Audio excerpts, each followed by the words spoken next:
Cinderella, the Magic Slippers. Once upon a time, in a land far away, there was a beautiful girl named Cinderella. The kind-hearted Princess Cinderella lived together with Prince Leo in a wonderful castle. There was an old lady living in their country who had been working in a bakery for a long time. She baked the most delicious breads. But hardly anyone knew that this old lady, Xena, was indeed a dangerous magician. Xena would always go into her magic room in the basement, hidden from everyone else, to prepare different potions for those who ask for her magic.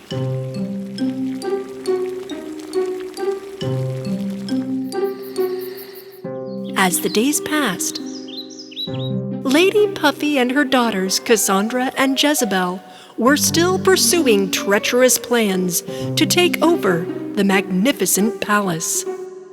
I'm sure there was some magic involved. Cassandra mentioned the magician named Xena, who was secretly preparing potions in her small basement room. On the same day, Cinderella and Prince Leo were planning to organize a ball at the castle. I'm going to wear my glass slippers to the ball. While the preparations for the ball were taking place, Lady Puffy and her daughters were already on their way to the evil magician. They walked along a forest road until they finally saw a sign with some strange letters written on it.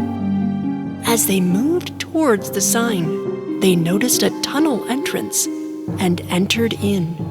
In this mysterious tunnel, which was very dark, candles lit up magically as they were passing by. And a little further down the path, an owl appeared in front of them. What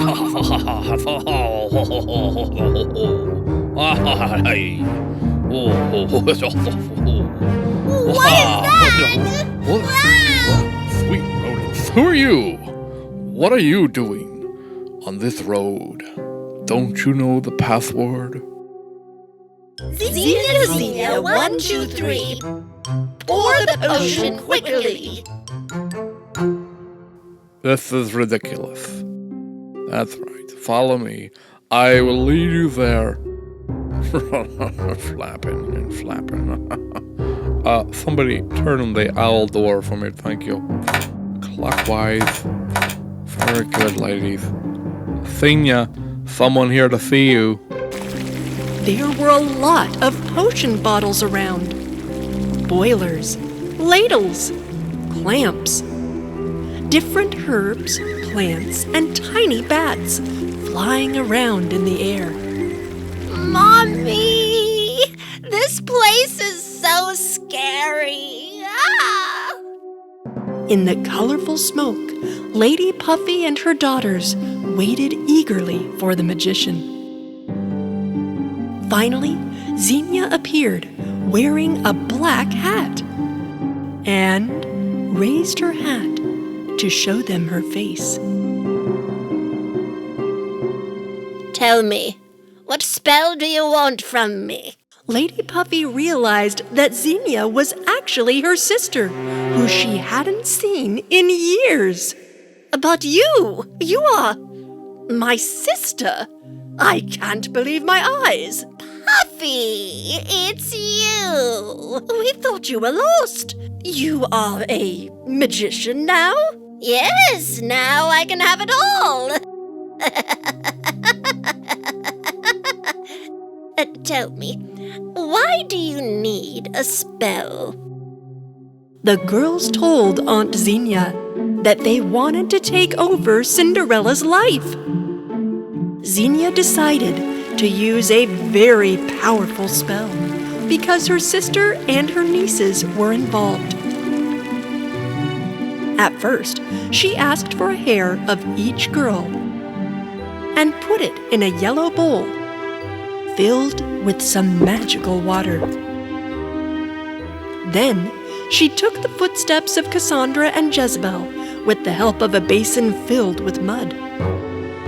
She took the water, poured it into the footprints, and at that moment, Cinderella's slippers appeared on the wall directly in front of the girls. Hiccups of horses and the speed of a cat, Cinderella's slippers will cause her to fall flat. At the sound of Puffy's voice, the glass slippers will go, only where she commands them to step to and fro. My dear, I'll give me a ball and watch how Cinderella will fall. Can play with her like a doll and watch how the magic will flow. Magic is my everything. I can rule the world with it. Magic is my everything. I can capture all that I need. Magic is my everything. I can rule the world with it. Magic is my everything. Magic is my everything. Finally, it was the night of the ball. Cinderella put on her favorite dress with her precious glass slippers and went to the ballroom. Lady Puffy and her daughters watched Cinderella secretly from a corner of the ball. All right, magic slippers, let Cinderella stumble. When Cinderella suddenly fell to the ground. Of course, she couldn't understand what was going on. She stood up quickly, but her feet would not stop moving, and she kicked the ball guests as they ran around the hall.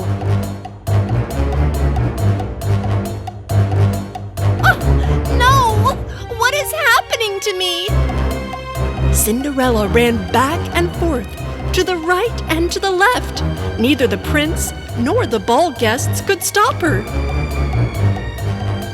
Finally, she came out of the ballroom and ran down the castle stairs, but still couldn't control her feet. In the meantime, Lady Puffy and her daughters watched Cinderella and giggled. Princess Cinderella is leaving the castle. Whoa, look at her go. Hey, I wonder where she's going. Oh, the princess is leaving. What happened to Princess Cinderella? Those shoes. Cinderella quickly ran away from the castle. Get lost in distant lands, Cinderella.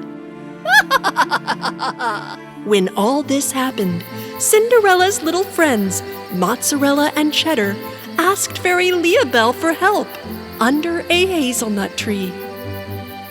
Leah Bell, come here, wherever you are. We need your help. Leah Bell suddenly appeared in front of Mozzarella and Cheddar and flew straight to where Cinderella was. The magic glass slippers changed their color and turned red.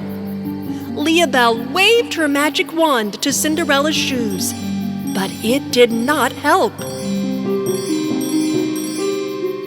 Slippers of speed, not meant to be comfy. Stop when your path gets muddy and bumpy. The fairy's magic phrases created a swamp on the road. The glass shoes got stuck in the magic swamp, and they stopped.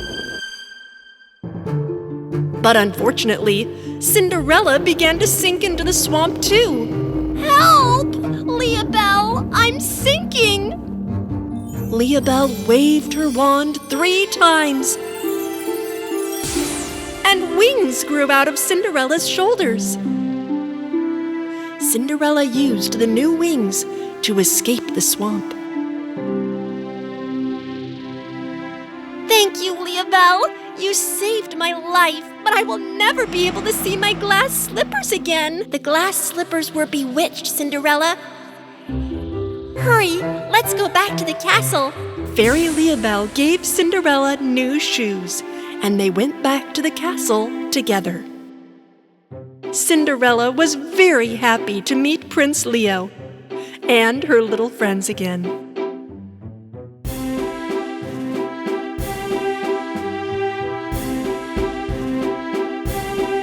When Lady Puffy and her daughters realized that their evil plan had failed, they left the ball immediately.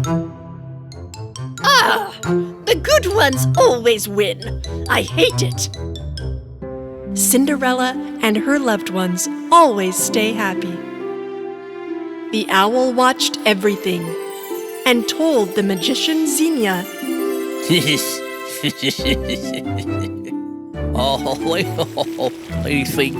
Xena, listen. The shoe thing did not work. No! This can't be happening. How can they defeat a magician like me? Nobody can do that. Whoa, calm down, woman. Once upon a time, somewhere very far in the land of the elves, lived 3 elves. These elves were getting ready to become good-hearted fairies, and off they went on their journey to the world of humans.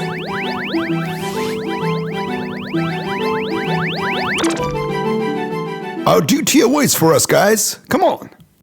I'm very excited. Finally, we too will see the world of humans. I want every single person to be very happy. If we help the humans and make them happy, we too will become good-hearted fairies. In an old house, there lived an old man and his wife. The old man made a living by making shoes in his workshop in their home, and sometimes he repaired old shoes.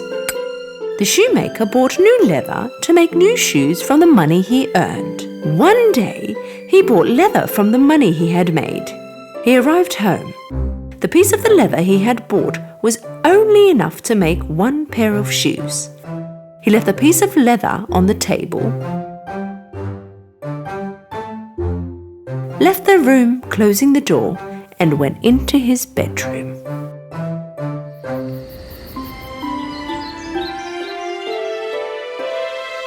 In the morning, the shoemaker woke up. Sitting in his bed, he had a good stretch. He thought about the type of shoe he was going to make. And like every other morning, he finished the breakfast his wife had prepared for him. Thank you very much, dear. I must be off to work now. Today I will make a very nice pair of shoes. Last night you made a pair of shoes. Do you have enough leather to make another pair? The old man was amazed because he knew he didn't make any shoes before he slept last night. And so the old man quickly ran to his workshop and his wife followed. As he opened the door, what does he see? The piece of leather he had left on the table from night before had turned into very pretty shoes. The shoemaker's eyes nearly came out of its sockets. When did I make these shoes? I do not remember. I think I have become really old. The shoes were that pretty that the shoemaker quickly put them in front of the window and waited for a customer. Soon after, a rather wealthy-looking customer saw the shoes from the window and came in. Good day. I would like to buy the pair of shoes in front of the window. Doesn't matter what it costs. They are by far the best pair of shoes I have ever seen. The old man, with great happiness, saw the pair of shoes, and he didn't ask for any more than what it was worth. This time the shoemaker was on his way to get leather for the 2 pairs of shoes. And again he left the leather on top of the table, and before he left the room, he turned around and had another look at the piece of leather and went off to bed. As soon as he woke up, he ran straight to his workshop. This time round, there were 2 pairs of amazing shoes sitting on the table. Once again, the shoemaker was very happy. He placed the shoes in front of the window. The same day, he sold both pairs of shoes for a very good price. And off he went again to buy more leather. Of course, in the meantime, he was wondering who was making these lovely pairs of shoes. He placed the leather on the table and went to his room. In the morning, he had a pile of shoes on the table. The shoemaker sold every single pair that day. For a very long time, the old man was able to make a living with the money he had made from the shoes. With some of the money he had made, he continued to buy leather. But the shoemaker was so curious as to how and who was making these pairs of shoes. At last, one night, he decided to hide in the closet in his workshop and was determined to find out who was making them. Tonight I will finally be able to meet the shoemaker. When the time had passed midnight, the workshop's window opened and in entered the elves. One of the elves accidentally bumped into a flower pot. Hearing the noise, the old man jumped out of his spot. Would you be careful? You're going to wake them up. When the old man pushed the door and had a sneak peek, he couldn't believe his eyes. He rubbed his eyes, looked again, and what did he see? There were 3 elves on the table. They were dancing and working at the same time. One of them cut the leather, one was sewing, and the other one was gluing it together. Then they tied the laces and polished the shoes.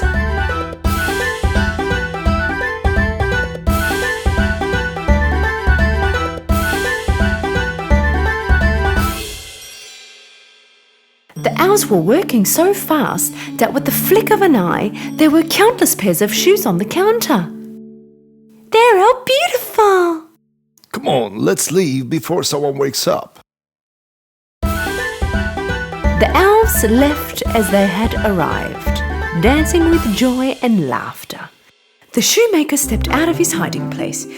He ran to his wife and told her all that had happened. And of course, his wife couldn't believe what she heard. But when she saw the countless pairs of shoes sitting on the counter, she knew that her husband couldn't do them all in one night. They agreed to thank the elves for what they had done. The following day, the old shoemaker's wife prepared a feast.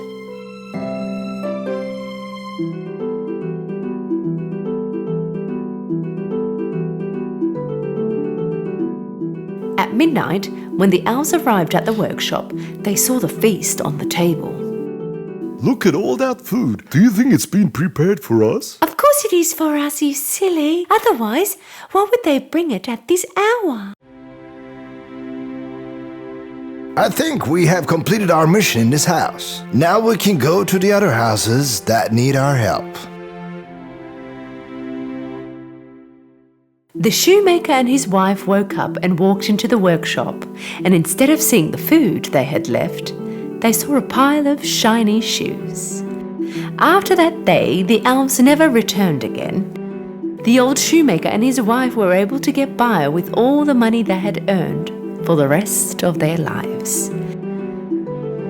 The shoemaker thought that after working for so many years, this was his reward. That is why he never stopped making shoes, and whenever he thought about the little elves, he was forever thankful and grateful.